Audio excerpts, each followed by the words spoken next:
DBSS Productions. BJ was gonna beat me, then yeah, you predict it's gonna be. He got smashed. Why hasn't Wilder sold out 90,000? This guy has been pro for like 8 years, 9 years. If Wilder wants some of his work, you can definitely get it on ASAP. ThaBoxingvoice.com. Yes, Rob, we're here. UK Hour. Your show, your baby, your brainchild.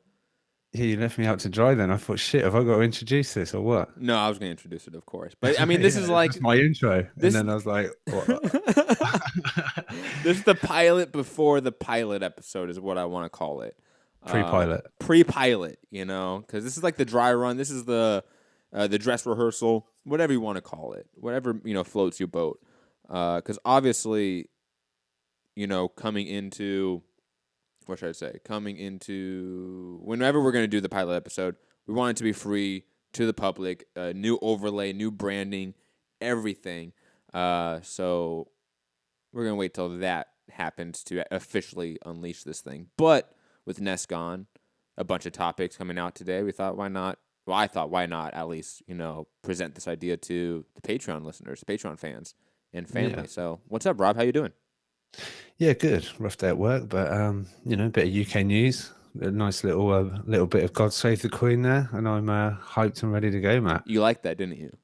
You did. Yeah, I wondered what at first it was going to be, and then I thought maybe you got some weird hip hop version of it, but it's all good. God save the motherfucking Queen. Oh, that is so great. But anyways, you know, TBV bingo. Digressing. Let's get right into it. Obviously, no callers for this Patreon show, just us. But obviously, leave your you know, live chat, comment, whatever. Probably answer them, you know, towards the end of the show.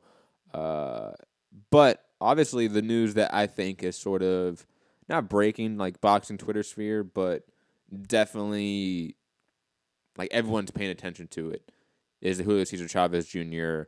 getting approached for a 3-fight deal with DAZN / Eddie Hearn / Matchroom USA, obviously. I thought that was just a brilliant move. If obviously it happens, let's say in the hypothetical it does happen, for the sake of the argument, I think it's a great chessboard move for Eddie Hearn to get a named Mexican star. Even though it's Chavez Jr. and we as boxing fans know that, it is still, like I said, Chavez Jr. So, I mean, Rob, I bet you were pretty happy when you heard this. Yeah, I mean, there was a sense of, you know, like as boxing fans, there's an element of, you know, Chavez Jr., you know, but knowing the market that he represents and not everything that comes attached with that, you know, DAZN, if they're looking for subscribers to the channel, I don't know as far as it launching in America, but obviously there's a big demographic of Mexicans in America. Mm-hmm. Yeah, it could be, like you say, a real good chess move. Maybe not the huge star that, you know, this $1 billion deal and calling all fighters, all you US fighters out there, we want you. Maybe it's not the names that everyone thought, holy shit, $1 billion. He could get anybody. He can get anybody. Obviously, there's talk of Mikey Garcia. Different reports of Mikey's happy on his own and he's making this great money. But Chavez Jr., I mean, I think, you know, if you can get a serious Chavez Jr., he's a decent enough fighter. He's not like complete, you know, put the message out there and everyone laughs their head off at it. What a joke. No, I think, you know, like you say, a good move with a market there and everything. There's a reason I think, like, even the haters in our group chat, like a Jay from Orlando or Anthony, you know, Queen City Cobra, like, even they were like golf clap for that move. It was a smart move because Chavez brings the numbers in, regardless of what we as boxing fans and hardcores think of Chavez, because we all have our most likely negative opinions about Chavez. He is still the guy that led Canelo to do 1 million pay-per-view buys. Even Cotto wasn't able to do that with Canelo, but Chavez Jr. was. So I think he is a huge, like you said, a market draw in the U.S. and the Mexican-American fan base and the Mexican fan base that if you're, you know, unveiling a new streaming service for your U.S. market, for your U.S. platform, he is definitely a guy that you would want on your stable. There's a reason why Al Heyman wanted him, and a reason why Golden Boy wanted him for Canelo. He represents money, regardless of whether he represents an elite fighter. Yeah, I mean, and like you say, with a new platform launching, it would be nice for Eddie Hearn, because whether there's been doubters, and there's other people that are right behind him, but to be able to then at a certain point of after the launch to produce some kind of numbers, the amount of subscribers, the amount of views on that certain fight or that fight card, that hopefully, obviously, he's hoping that it will raise an eyebrow and people will hang on a sec, this may work. This might be the place we go to watch our boxing from now on.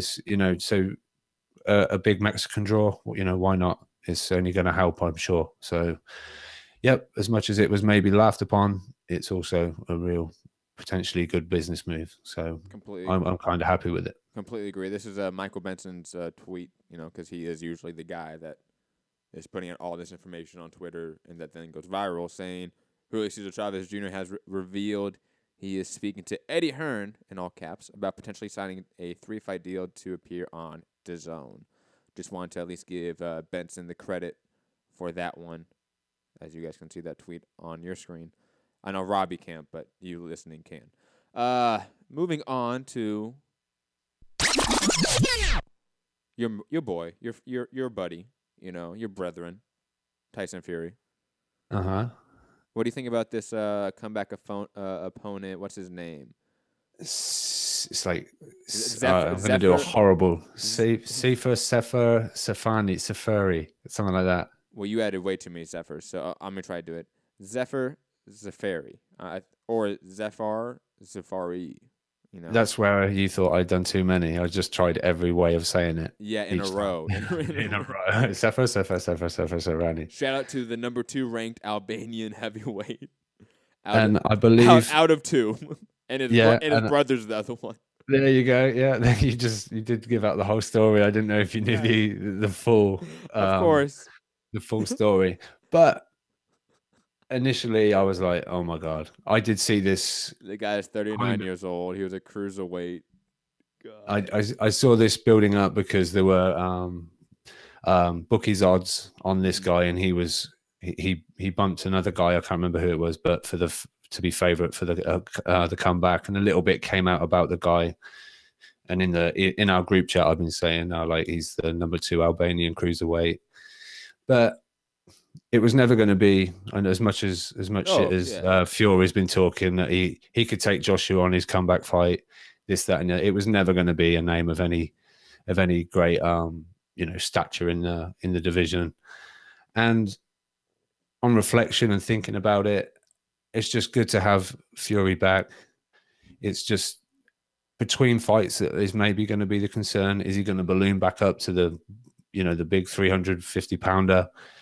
And I'm just pleased he's in a good place, mentally and health and everything. And obviously he's going to look great against this guy as long as it lasts. I don't think Fury's blessed with immense power. He's not in the Wilder and Fury bracket, so he's going to play with his food, hopefully get some rounds under his belt and look on to the next one. And whether the next one's much more of a step up, I'm doubtful of that, because I think Frank Warren said it's not going to be like second fight into it, this deal with Warren, that is going to be a huge fight.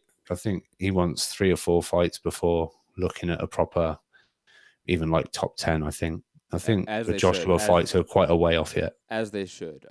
Even though, I and others should make fun of this opponent, we obviously know that it's expected. And I don't think anyone with any sort of sound mind is going to be looking at this, laughing at Tyson Fury, really, truly, mocking this matchup. We know the game.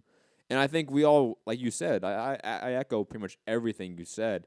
It's just nice to have Tyson Fury back in the heavyweight division. Looking in really good shape, appearing to be mentally, healthy, for maybe the first time in his career. These are all, amazing signs for not only for Tyson Fury as a person, as a fighter, but for the heavyweight division as a whole. Because with Tyson Fury, you have those big 3 at the top that they can all fight each other 3 times each, and I'm okay with that. And if we just see them rematching each other for the next 3 to 5 years, obviously, whenever Tyson Fury is back into the, elites and fighting the elites, I'm okay with that. And that's what I want to see, because those will be classic heavyweight matchups, classic heavyweight fights. And Tyson Fury, the mouth on him, God, I mean, sometimes I do hate what he says, obviously, but he does present a polarizing character to the media and to the fans. And I think that's always the best selling point, is to be polarizing. You either have people love you or hate you.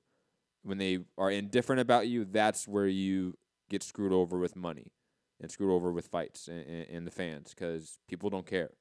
People care about Tyson Fury. We brought this up about, when we were doing the Building an American Star, and if you're just not striking a chord with the public, then there's no point. But if you've got people watching you, hoping you lose, you're still striking a chord with people. So I know, like you say, Tyson Fury has said certain things that, like it just are not, respectable. Not, you can't back them up. But hey, this is boxing. Like, this is not anything new. Yeah, but in a build up for a fight, when he's got his opponent locked in and he's doing his thing, and how he's gonna try and get under your skin, and because many people think everything he done pre build up for Klitschko kind of half won the battle there. It was before even the fight, he got into Klitschko's mind like no one's ever done.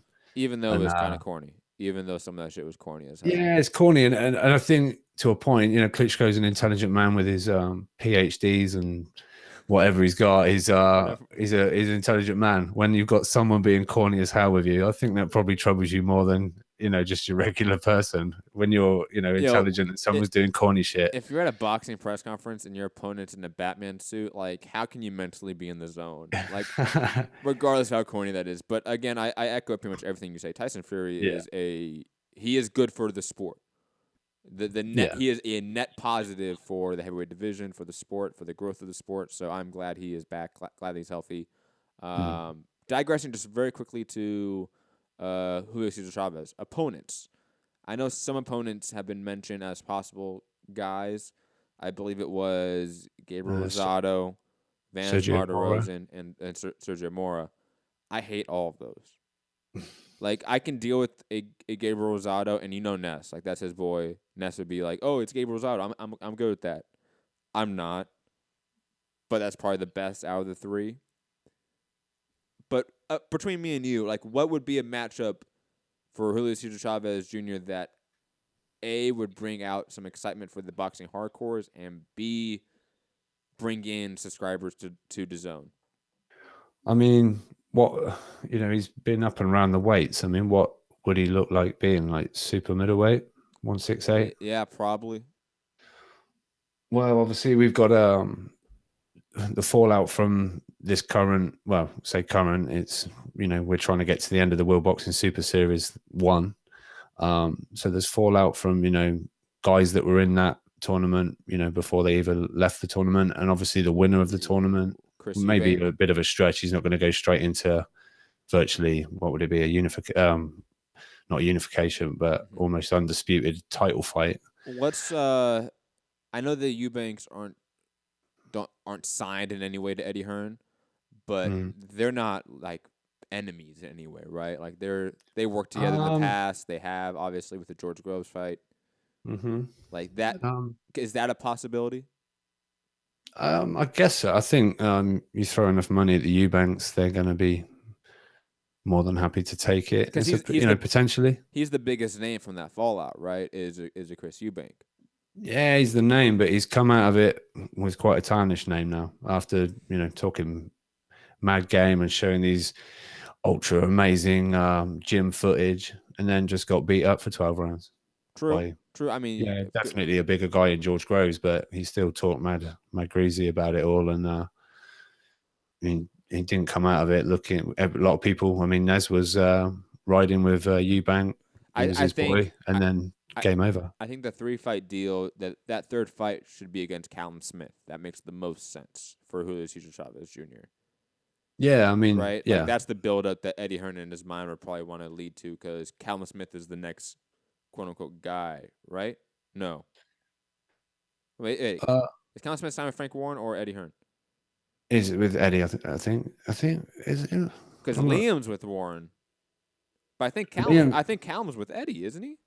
I think he is. Yeah, I believe he is. Yeah. Well, can you look gonna that up double really check that fast? Yeah, quickly. look that up very fast, because that changes my opinion entirely. Yeah, true.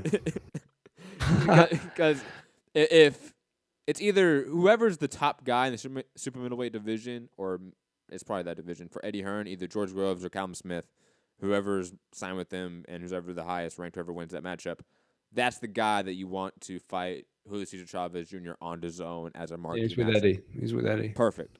So, George Groves and versus Callum Smith's in-house fight. Great for Eddie. The winner of that fight, that's the guy you want to give to Chavez Jr. at his third fight. The loser of that fight, you throw him in his second fight. His first fight can be against a Eubank, against whoever. And I actually think Chavez could have some success against Chris Eubank. Just being honest.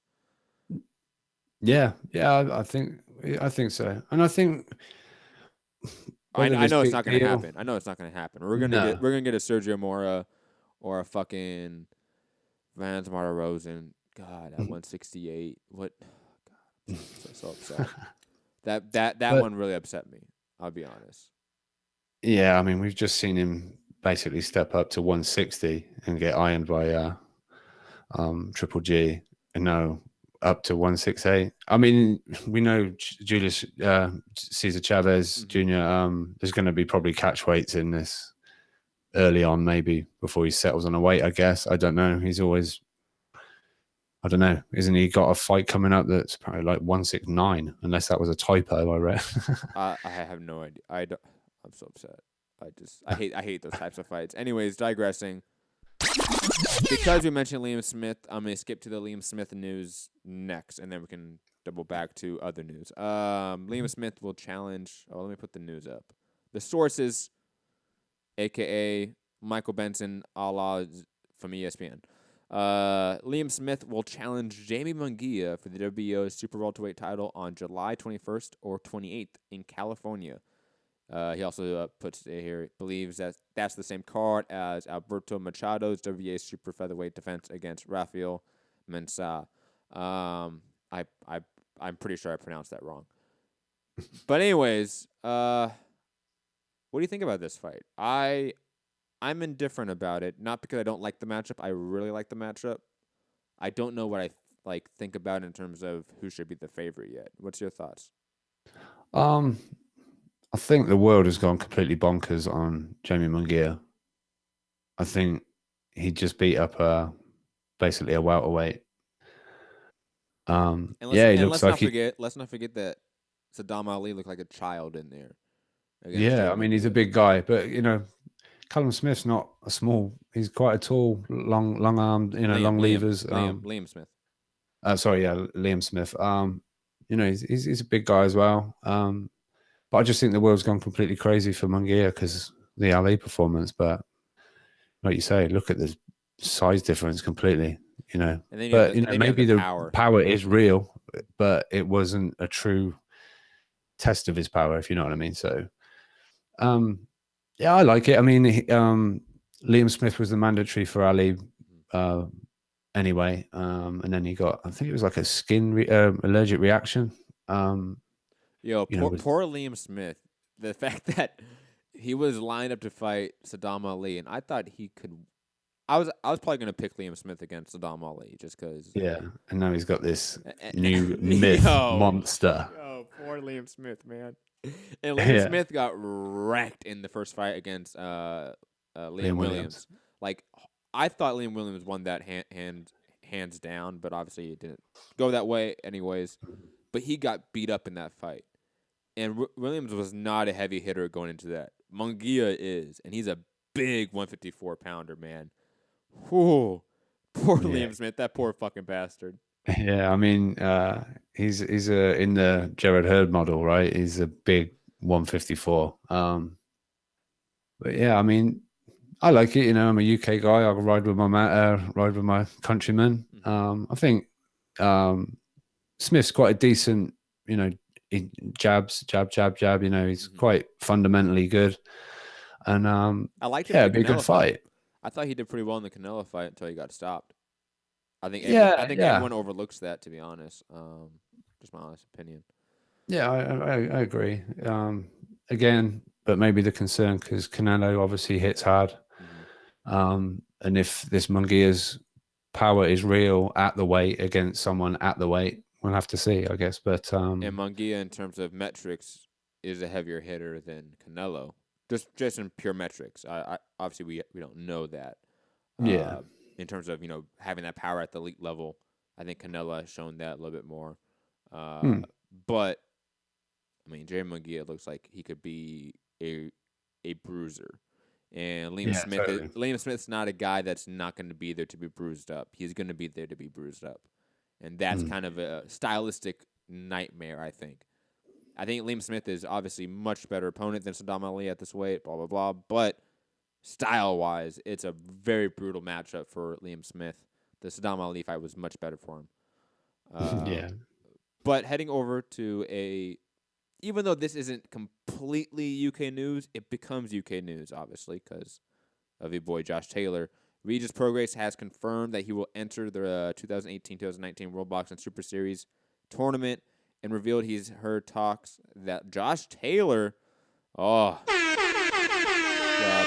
please let this happen, may join him if he beats Victor Postal on June 23rd per Boxing Talk and by way of Michael Benson on Twitter.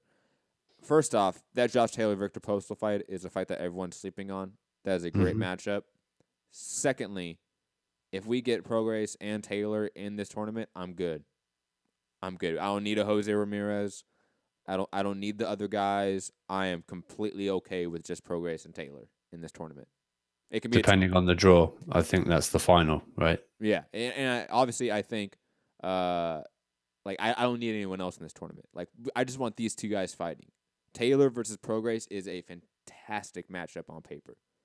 Yeah, and like you say, he's got to get through Victor Postal first, which I think we probably all agree that he does. Because I'm pretty high on Josh Taylor. He's very good to watch. The only guy to stop Miguel Vasquez, and he'd done the number on O'Hara Davis, who has since gone on to carry on his winning streak, but. Yeah, I like it, and Josh Taylor representing, that'd be great. We've and Matt, you're gonna have to find this $20 from somewhere because I believe the World Boxing Super Series is going to land on DAZN. I think. Oh, really? I believe so. There was talk, Eddie, at the release of the announcement. He said, and other boxing I know is heading to DAZN for in America on this launch. And I've seen a little bit of Twitter including Michael Benson. He kind of thought, I wonder if, and a lot of people said, yeah, that's what I thought. Yeah, I immediately thought that. I thought that too. And, it seems to be a lot of chatter about it. Whether it's true, but I think it might be a good spot because obviously the first Boxing Super Series just kind of did nothing in America because nothing was available. Everyone who was hardcore were looking for a stream. Even their own site messed up. So it'd be hopefully DAZN deliver good, healthy streams and it lands there for you guys in America. I think the best case scenario would be ESPN Plus, but they have just laid out the bag for the UFC deal. Top Rank is obviously involved with ESPN Plus, so I don't know what they have in terms of budget at this point, but obviously that's ABC/Disney. If they wanted to, they could, but there seems to be zero interest in it, unfortunately. I remember hearing rumors like that ESPN was gonna have like the end of this series, and that never panned out. Yeah, that never panned out. And that's just really upsetting because this cruiserweight tournament has been phenomenal from beginning to end. Like every fight has been notable, high elite caliber fights. So it's unfortunate.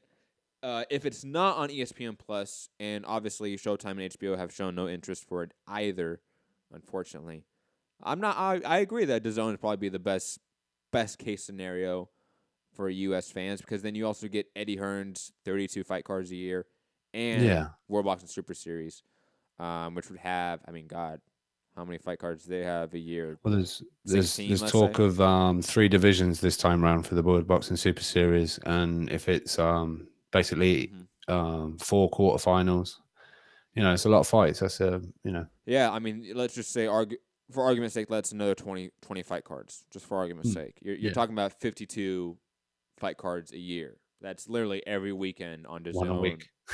you could potentially have boxing. That's potentially worth the $20 a month. Either on their own, not so much, but together, obviously much more appealing to the U.S. fan. It's just a bummer that ESPN Plus haven't stepped up. I mean, you'd have thought, some free, some content on some, you had Rob. I know he didn't last very long, but was it Rob Brandt?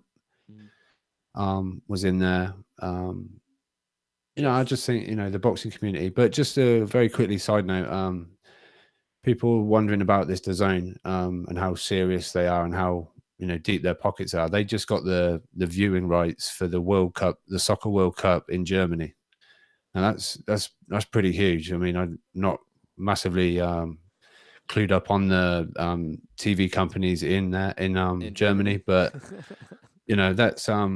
that's pretty big. Soccer World Cup TV rights is pretty huge on our streaming site. If anyone is seriously thinking that DAZN doesn't have like legitimate backing, like quote unquote, like show proof of the funds, like they're just a hater. Like that's not where the criticisms or concerns for DAZN in the U.S. should lie. It should lie in the roster size, the price of it, in conjunction with the roster size, the roster quality. Those things, I think, are much more important for the discussion, debate, for those haters and trolls online like Legendary Boxer than, but they're not serious. Do they have money? ESPN's owned by Disney. Like, yes, motherfucker, we know that ESPN is owned by Disney. And Disney's one of the 5 biggest companies in the world. We get it. But DAZN is owned and backed by mega billion-dollar corporations like Warner Brothers, etc. So to act like they don't have money and don't have some, strongholds in certain markets like Japan, like Germany, it's stupid. It's stupid to say that. But the U.S. market's entirely different. For sure. And that's where the debate should lie. Unfortunately, we have so many stupid people online. So many. It just gets connected to like Eddie Hearn hate, I think. Oh, of course. It's nationalism and stuff like that. We all get, we've all seen it. Well, Eddie Hearn's the face of UK. Because I'm deemed to be DAZN's ultimate defender, and I'm not getting paid by DAZN or anything, but I just don't see why. You're not? No, not yet. Anyway, not yet. I'll keep pushing and putting my little tweets out. Yo, if DAZN picked us up, man, I wouldn't be bitching. No. Show me some of that 1 billion. Oh no, it's not 1 billion, is it? Legendary Boxer said it's not 1 billion. It's not. No, yeah. Let's be more correct now. It's $125 million a year. Just for comparison's sake, juxtaposition. The UFC ESPN Plus deal is $175 million per year. So I mean, even though that's $50 million more, that's a good chunk. That's not significantly more. So what ESPN is paying the UFC per year is only marginally better than what DAZN is paying Eddie per year. So I again, that should not be a part of the discussion. Eddie has the money. Like that again. Like why do we need to see proof of funds? Like I believe it. Like it's the same thing with the Wilder deal. Like I believe it. These people have money. Let's not think to really prove it. He needs to get some marquee signings, I think that's where people will start taking notice. Like, oh shit, he's signed Mikey Garcia. Oh shit, he's got, But even then, unfortunately, I don't think that just having that big budget can lead him to signing people that are a bunch of Mikeys, for example. He can sign a Mikey or two, but a bunch of them, I see that as so much more of a slow process. Free agency in combat sports, just from looking at like an MMA perspective, it's slow. Like it's a much slower, archaic thought process for free agency compared to soccer, rugby, football, baseball, basketball, whatever it is. They have free agency periods, etc. That doesn't exist here. People often sign to multiple fight deals where there's options on them, etc. It's people get, I think, lost in contracts in boxing. You get a lot of that. You get a lot of people signing exclusive deals to networks that they shouldn't be, etc., etc., etc. It's unfortunately that's the way it is, but I think that's why you're gonna have a much slower time of these high marquee, top quality names moving to Eddie Hearn and Matchroom USA. Like the Daniel Jacobs signing was shocking because he was a high caliber opponent and under an Al Haymon umbrella. That was kind of shocking. But Eddie hasn't gotten a big name yet. Even Mikey isn't a big name yet. Like the big names are still worried about going to the new guy on the block. It's like someone's got to make that jump, and then there'll be a trickle of others. I mean, Eddie has said he wants to, give the national champions and the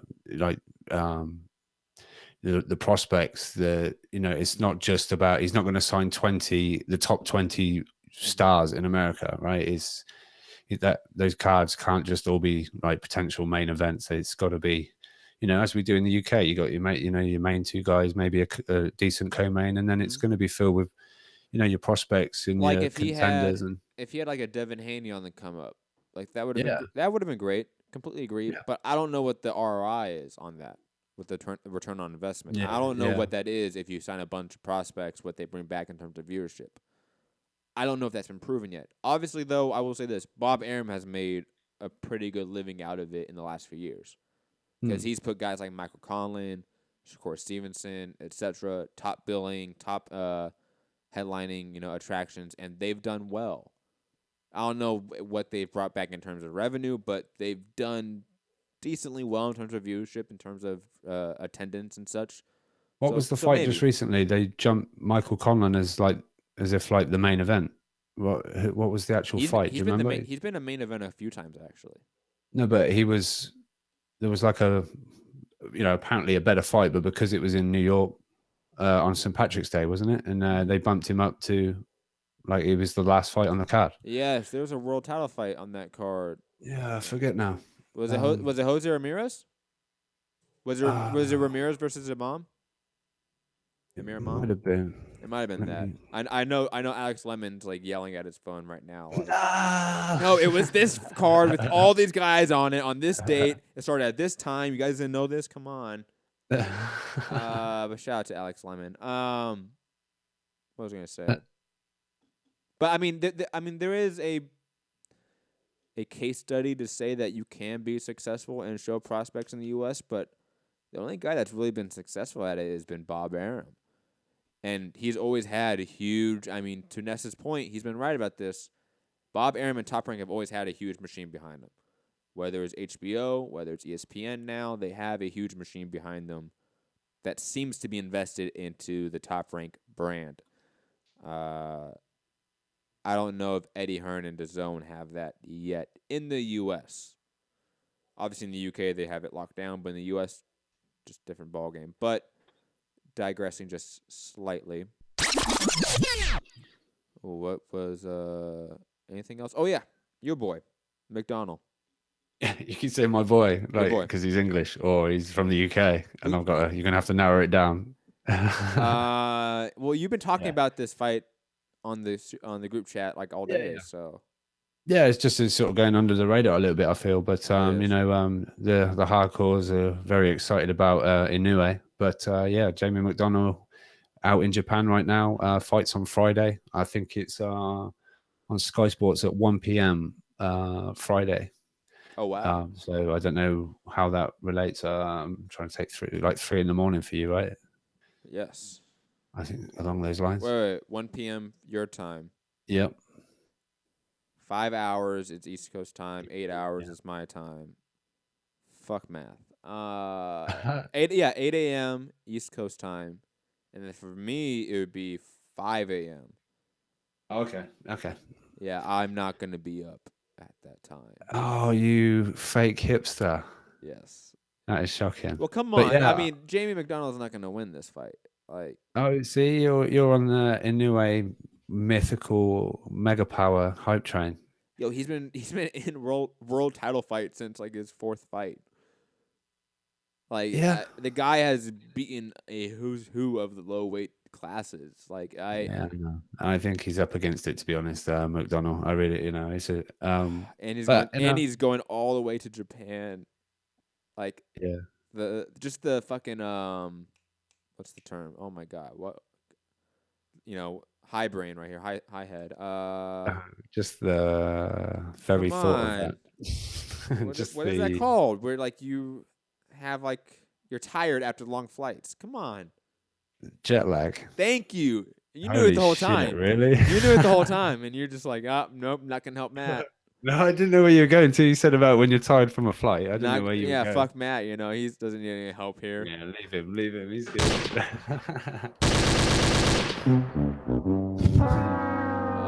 Anyways, I just think that Jamie McDonald's never been impressive to me. I love the guy. He's a fun fighter. Never been a guy that I'm like, oh wow, he's the next thing right here. Like I've never thought that. Inoue, at least there's times I'm like, okay, here's the next thing. Like I'm not as blown away with Inoue as some people are, because I'll be honest, like after 115 and below, it's very top heavy for those divisions. And I think just the overall quality of those fighters are usually lesser than, let's say, welterweight division. Just being honest, you can hate me, whatever. Call me a fake hipster, whatever. But I think Inoue at least shows pound for pound quality, insane knockout power. I think McDonald gets finished within 8. Within 8. Within 8.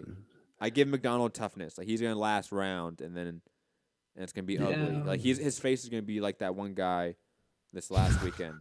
It's not gonna be pretty. Split lip. Yo, that was bad.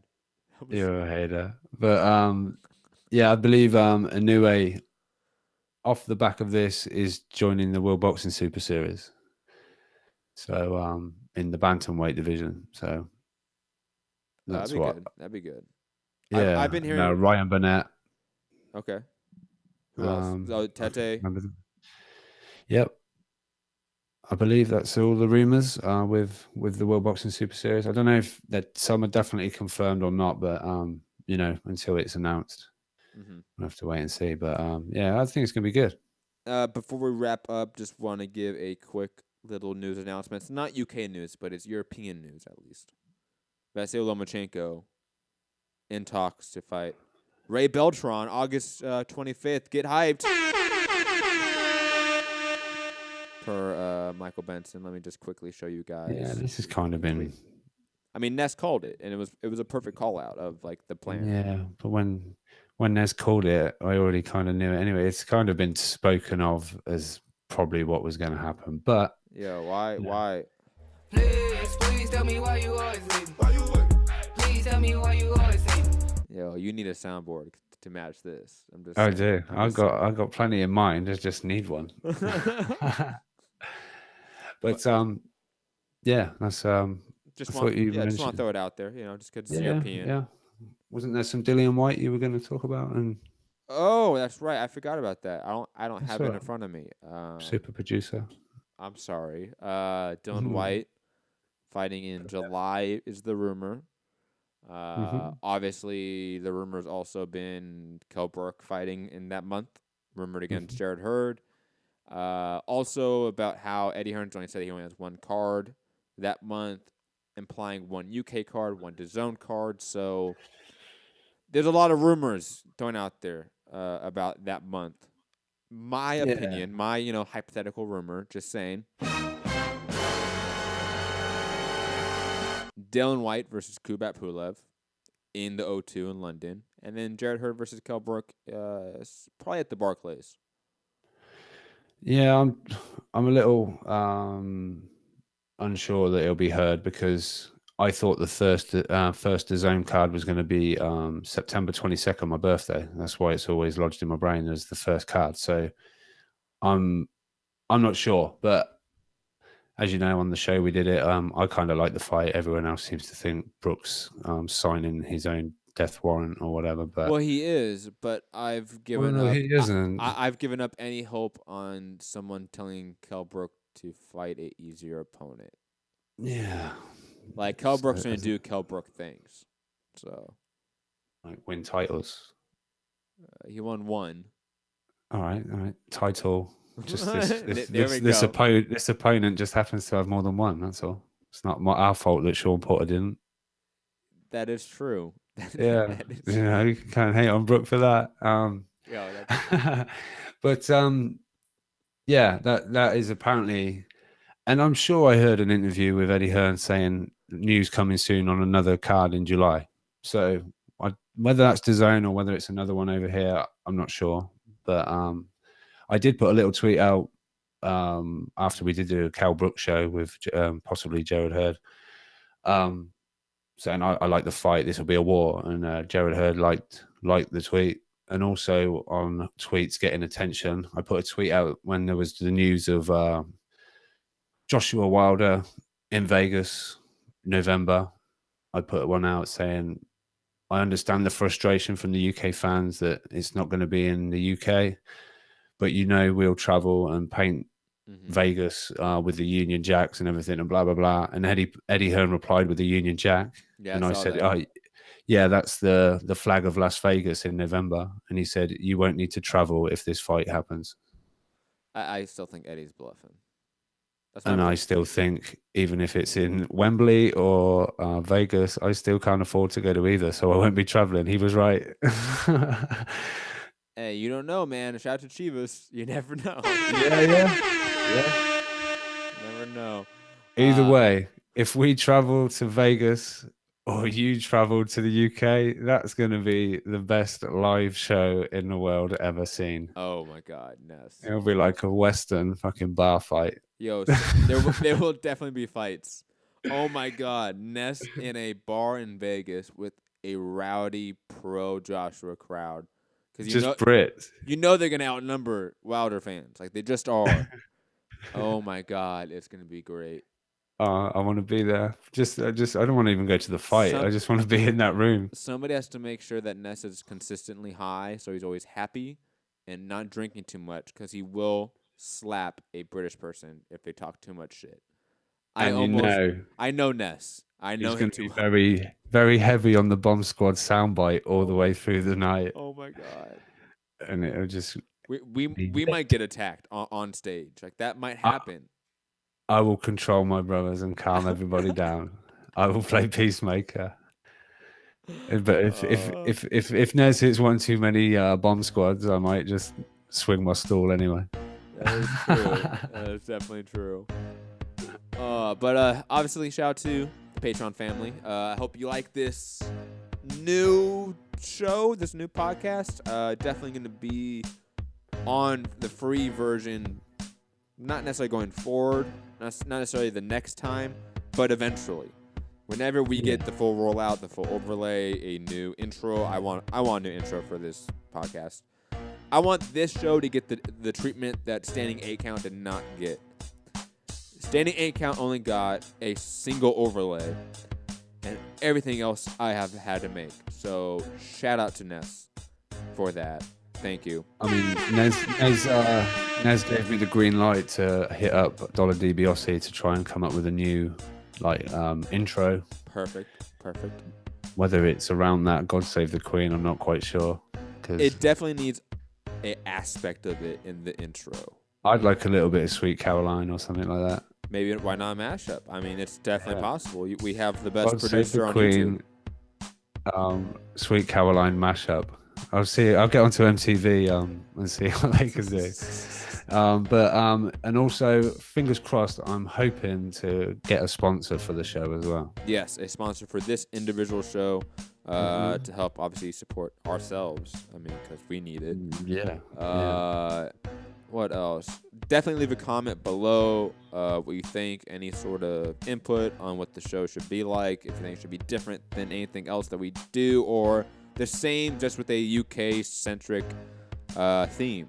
Definitely let us know in the comment section below. Hit that like button. Tell a friend. Join up to Patreon. Dempsey, finally in the chat. Wow, finally someone in the live chat. Thank you, Dempsey. Did we really pull in one? We pulled in one.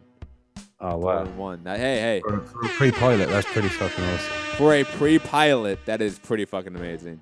We rock, Matt. We do. We're amazing. We're rock stars. And didn't we do 50% of Showtime's? Yo, what happened? What happened here?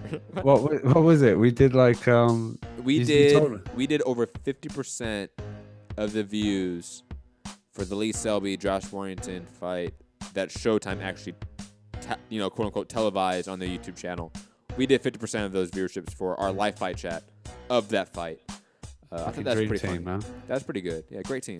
The dynamic duo. # no nets. You're the Tom Cruise, so you're Maverick, and I'm Goose. Check it out. We are like the Top Gun of TBV. That is, we are, and you are a tall white dude, just like Goose. So yeah, and hopefully I don't die. I mean, I would hope so as well. I mean, just you throw my my dog tags, but like I don't know, my audio cables into the ocean. Drive off on a motorcycle in the sunset. Not with Kenny McGillis though. Rough. Yeah, not a big fan. No. Yeah, not a big fan. Dempsey saying, look forward to hearing more shows, guys. Agreed. You all should have intros for the shows on this side of TBV. Hope you're all doing good. Thank you, Dempsey. Thank you very much, Dempsey. Yeah, obviously find me at Matt Hunter TBV on all platforms. Mixed Combat Radio returning this week on Wednesday. Check that out. Rob. Please do not use this platform to promote that shit. My my